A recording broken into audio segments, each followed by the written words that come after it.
guys, you are going to love this technique. This is the IOD revealed impression technique. And it is so rich and so full of texture and color play. You're going to adore it. I love the way the layers and the different colors and textures really engage with each other to create just this really subtle texture that you just want to rub your hands over. Absolutely. This, like most of our signature techniques, really where they differ is in the subtleties. Mm-hmm. You'll notice there's things that are different about it that you're not going to see done any other way. I know. I'm getting excited. Let's get started. We've prepared our table with 2 coats of the chosen color, which in this case is a nice dark gray. We've allowed it to dry thoroughly. Now we're going to go in and we are going to create a really thick coat for our 3rd coat. And I'm using a little palm brush. And is this the same color? This is the same color. And we are going to start on the top. Now, something you want to keep in mind is you're going to work in sections, and to begin with, when you first get acquainted with this technique, work in smaller sections because that gives you a feel for how long it's going to take to move to the next step and more control. Yeah, especially the first few times you do this technique, just until you get a real handle on it. Exactly. So for this, we are going to go ahead and we are going to do the whole top in one piece. And you want to get nice and thick, thicker than you normally would. Usually the saying is thin for the win, but not in this case. In this case, we're going to really get a thick coat on there. And we are going to, the thickness is actually more important than the paint direction, because any paint strokes or texture is going to change when we do the next step. Mm-hmm. So let's get in there and really get a nice thick coat. And the target is to have it be even. You're going to have spots that are not even, and that's okay. That's going to add to the finished look. But if you target an even coating, then you'll land right where you want to be. So we're going to target a nice, even, and as you can see, very thick coat. When you're working on a vertical surface, you'll need to be mindful of drips. But the beautiful thing about the mineral-based paints that you and we use is that it's thick. It's nice and thick. So you can do it even on a vertical surface.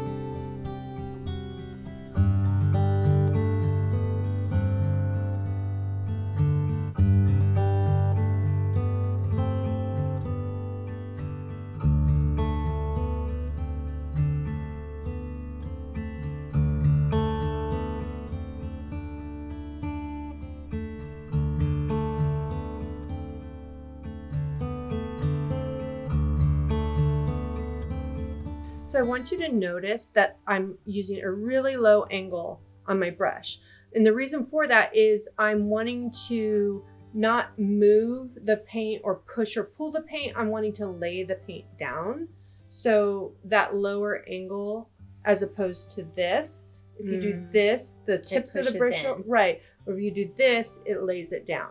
So we are going to be using that low angle to lay that thick coat on there. And keeping the same angle consistently throughout the process also helps you with what Josie was instructing earlier, which is to keep as much as possible the same thickness throughout. Yes, you're keeping it consistent and even. Now, by the time I get to this end of things, we'll have started drying on that end of things, and we're going to go back and just kind of quickly, now that we've got it all laid in, we've got good coverage, we're just going to kind of quickly do this and go with one direction of brush stroke.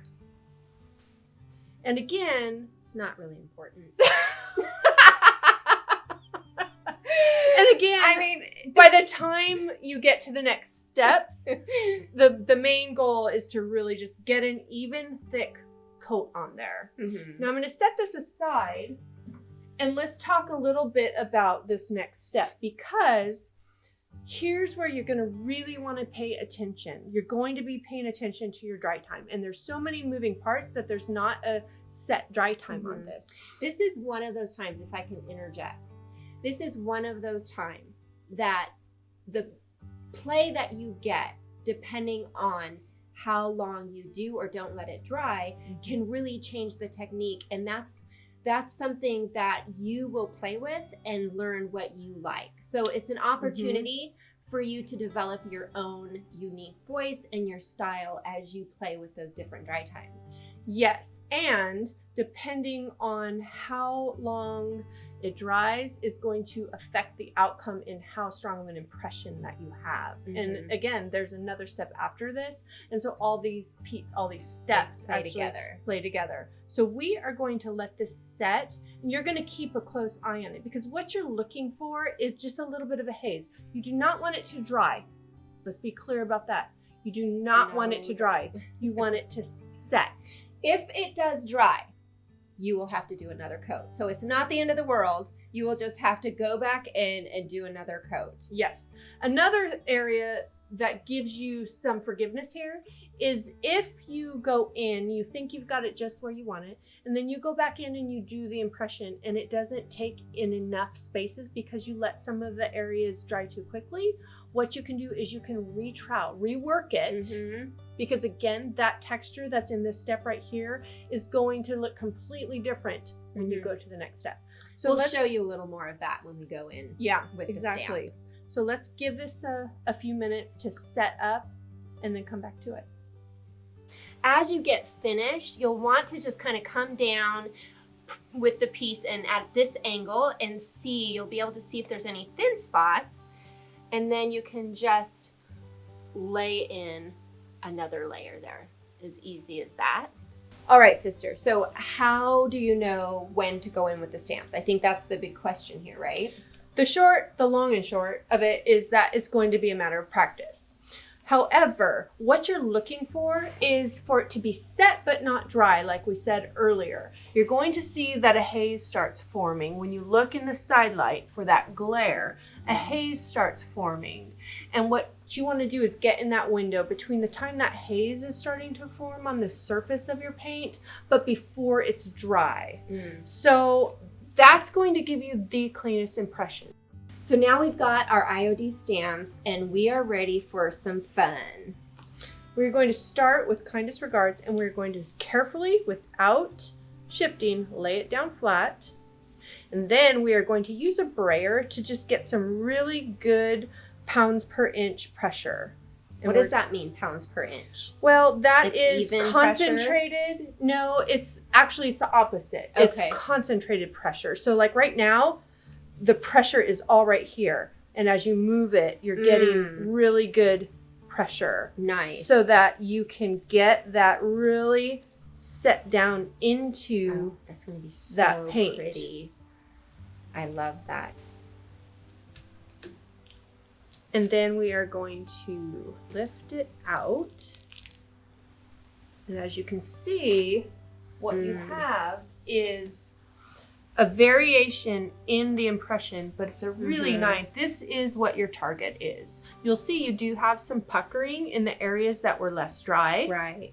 And that's okay. You can hardly get definition. Exactly. I love that though, because that's part of it. Soft edges. It keeps those edges really soft. And in the areas where it was more dry, that right in there will actually come through in the next steps. You'd be surprised. When I've done this technique in the past, that's exactly, you're right. I was really surprised. And at first I was disappointed thinking that wasn't going to come through. But I was amazed over the next 3 processes in this technique, how much it does come through. Exactly. Can I get started with the rose toile? Do it. All right. I'm going to go off the edge here. And I'm leaving the stamp right on the backing, which always makes life a little easier. And then again, with the brayer coming across. Without shifting, which isn't that difficult on this surface. Right.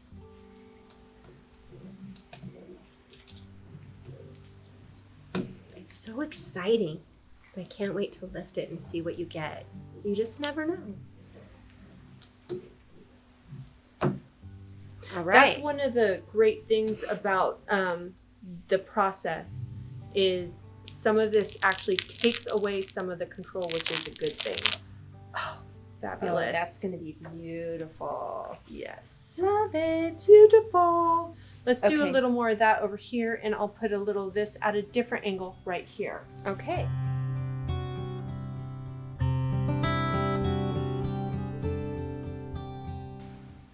Okay, now Josie and I have switched places. I'm going in here.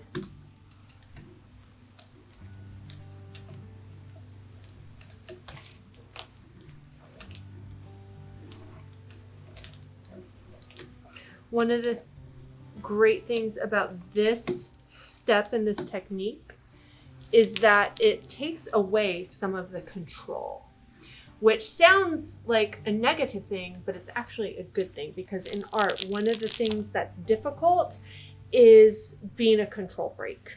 And some of the things that take away your control actually help you to get a more organic, more broken textural look. That is very true. Okay, let's put maybe a little bit more in here. How about a little, just a little like Hint. this? Nice. I like that. I'm holding And then- this portion up because I don't want to overlap my other impression area. I'm going to wait till you're done there. And so I then can get I'm this going corner. to lift. Voila. Perfect. And then I'm going to do this.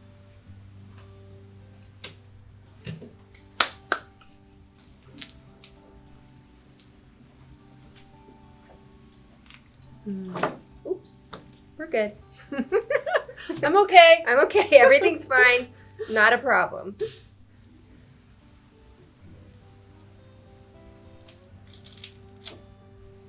Perfect. Perfect. So, Now, it looks like a mess, and right about now you're thinking, what the heck course did I just buy? that's the truth.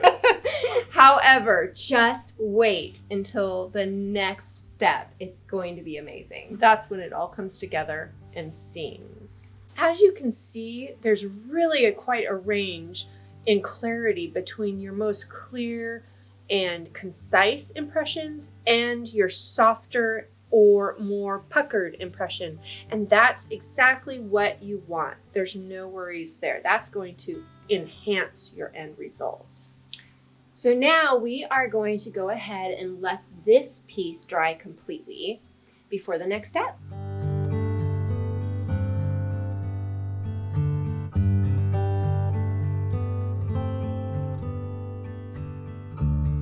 We have allowed this to dry overnight. It's really important that you give it sufficient dry time. And the reason is, for the next step, we are going to be applying some pressure.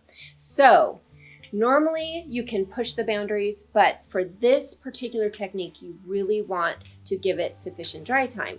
That's really going to vary depending on the temperature, the conditions, the type of paint that you're using. So I would say, just to be safe, at least overnight or several hours. So here we are, and we're ready to take the next step, which is going to be a quick knockdown. So imagine you guys have seen a topographical map. If you were to look at a cross section of that, you'd have highs and lows and valleys and mountains in between. Mm-hmm. Right now, what we're doing is we're just knocking down the very tippy top of the highest, Mm-hmm. because what we don't want to do is knock down those middles and fill those lows, because then we're going to lose dimension. So you can see here, we've got a lot of highs. And then in some areas, especially where the paint was thicker, you've got some lows. So that's what Josie's talking Yes. about. And Run your hand over your surface, and you're going to feel it. You're going to Yeah. feel the topography of the surface and your highs. And those are mostly what you're going to do, just a run over the whole thing. And then if you need to go back and knock down a little more on this, and then we're going to wipe it down. But I think the point is not to be heavy-handed with Yeah. this. Okay, I'm going to go ahead and get started.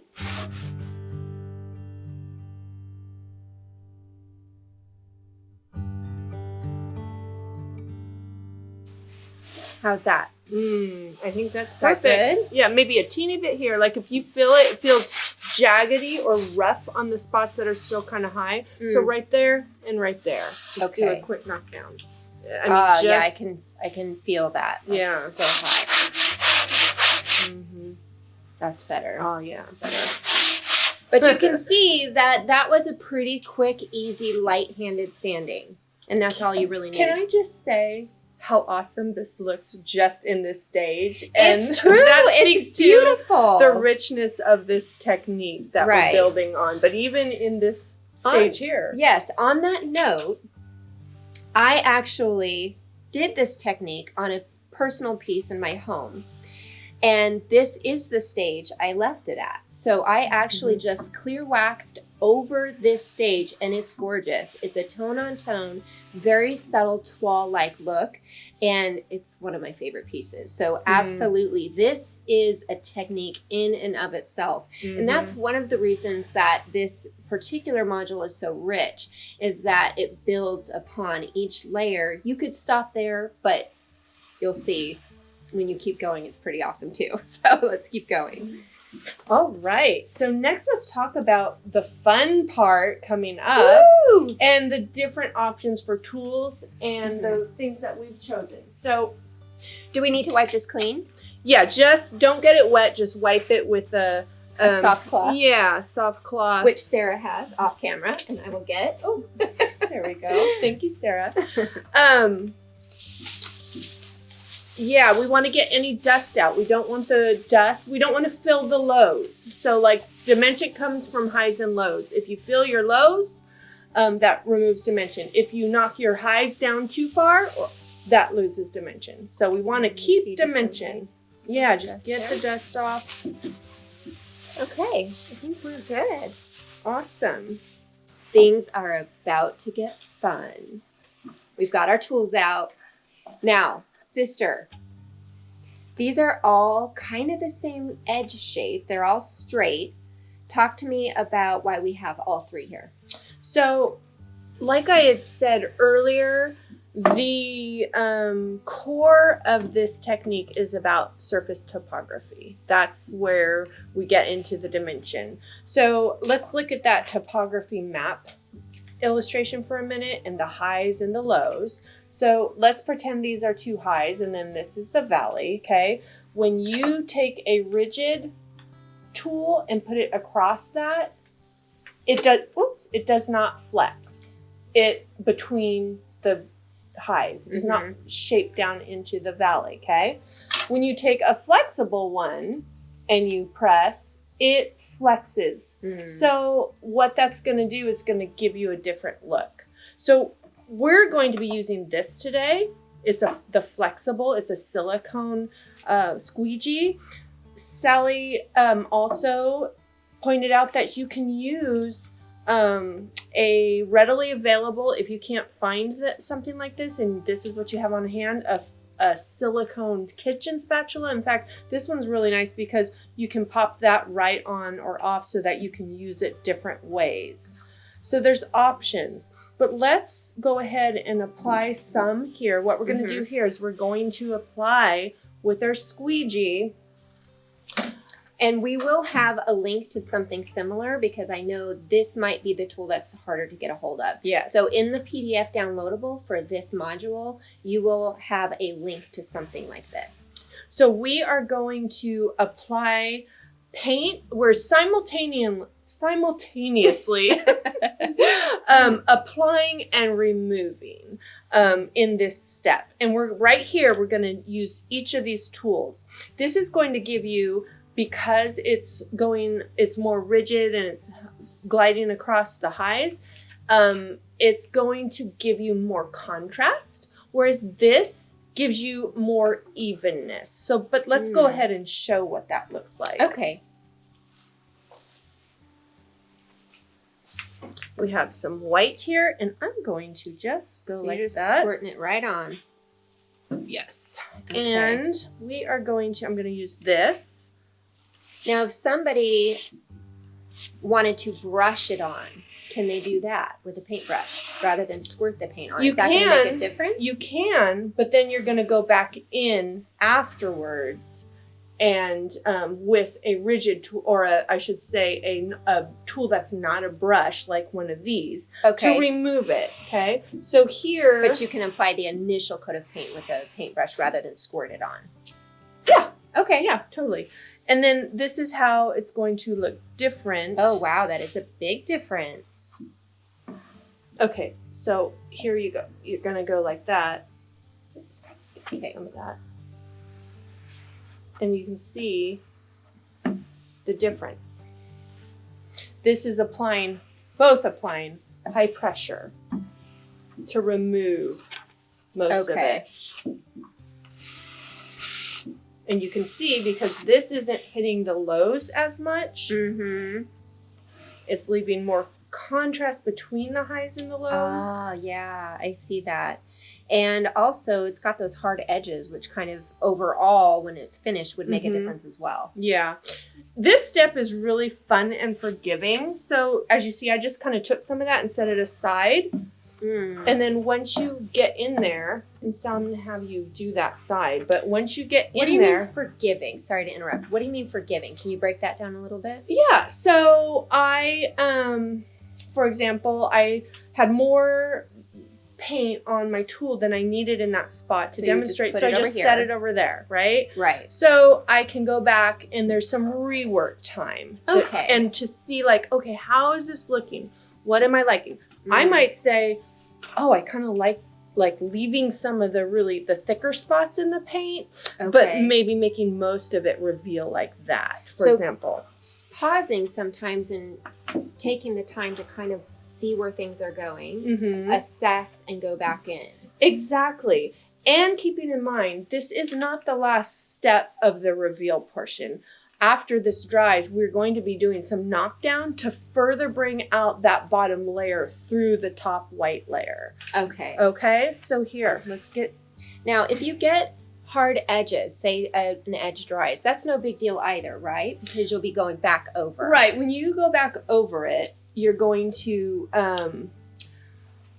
smooth that out. However... So I'm going to give this a try, and Josie's going to tell me how I'm doing.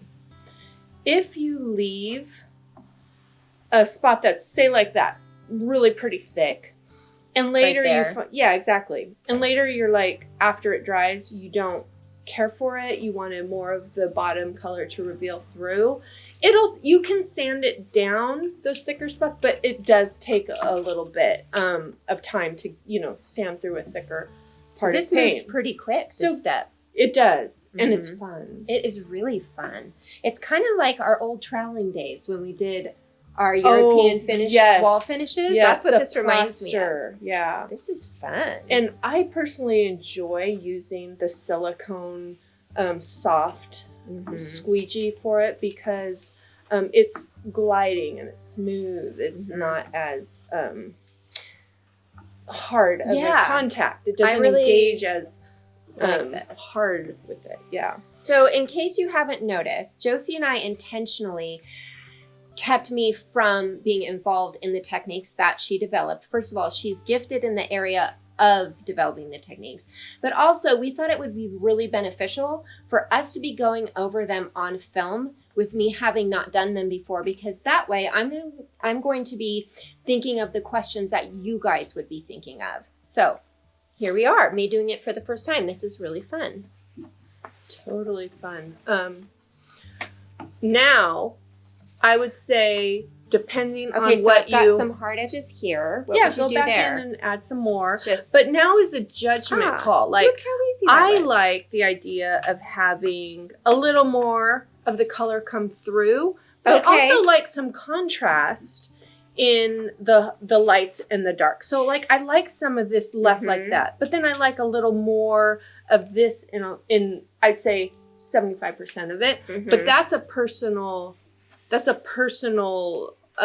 decision. That's taste or for the project. Some projects are going to be different than others where you want more or less contrast And this is where we like, I like that a lot. This is I where like we leaving really some of get it. into where we encourage you guys to push those boundaries and try different things, because that's how you're going to develop your own style and your own unique techniques that speak to you and really are your voice. They express depending on color and love. texture and tools and even the way you apply them, like right now.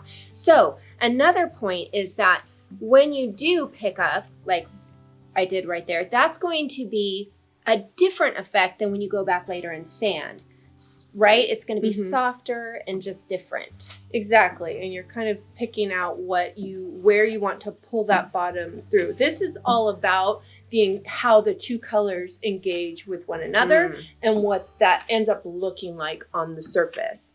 And doing this, as you can see, you affect that in your troweling, how much paint, how firmly you remove the paint. And then again, it'll happen and we'll see that engagement and that revealing in its own way when we sand. And now I'm also seeing that as the paint starts to dry quickly, because mineral-based or chalk-type paints do dry quickly.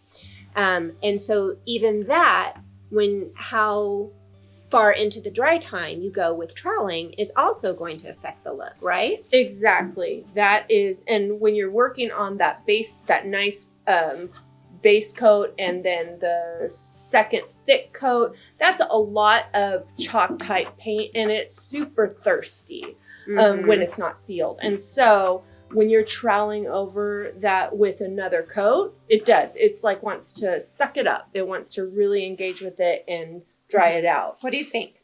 I love it.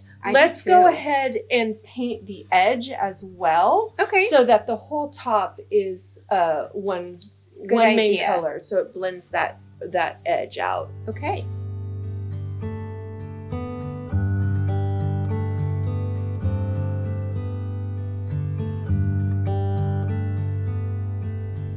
All right, so this is thoroughly dry. And the next step we're going to do is we are going to sand it. We are using coarse. You could also get away with medium, but that depends on how much, how thick that top coat is and how much you want to remove. And if you do not, if you're like, I don't want any scratches, in this case, we're going heavy. We're going with a coarse grit. And after we get this revealed, we'll go ahead and knock down to reveal the molding dimension too. So let's go ahead and reveal some of this.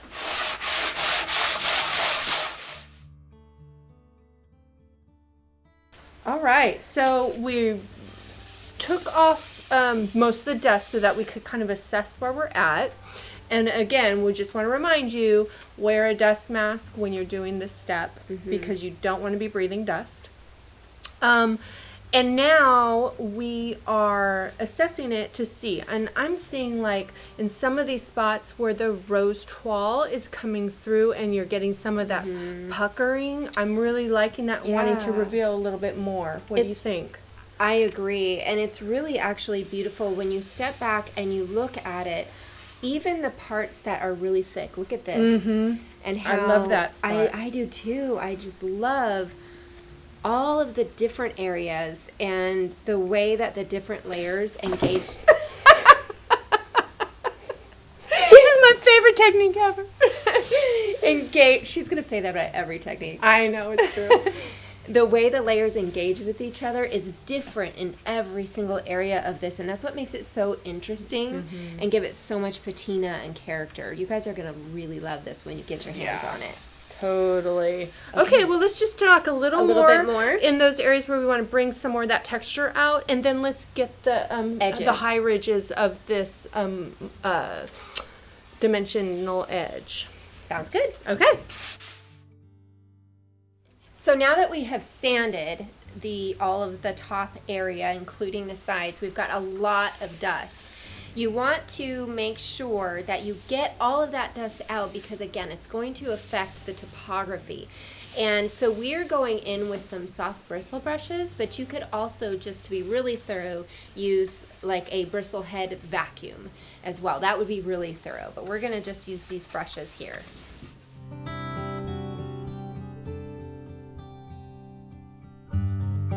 All right, this is one of the steps in the projects that is always fun because it's when it pops. It brings out the fullness of the colors. Everything comes alive. Yes, it comes alive. So on that, you could use different finishes on this. You could use a wax finish, or you could use a coating for a clear finish. wax finish. Yeah, a clear wax. A colored wax would completely change it. So. It would change the look. You get some cool effects, but as far as just a clear sealer, you could go the wax route, or you could go the poly route, or the coating route, I should say, the brush-on coating.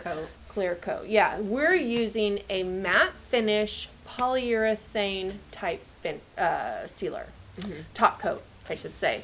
And we're just going to go on, in thin coat, and we're going to go ahead and do the top, and then we're going to do the base. Yes. Okay. So I love these FIFOs, but you do always want to check if there's any crusties in the top dispenser piece, because a lot of times there are, and it'll either clog it or it will get in your finish. You'll have to pick it out. So I'm going to go ahead and there we go.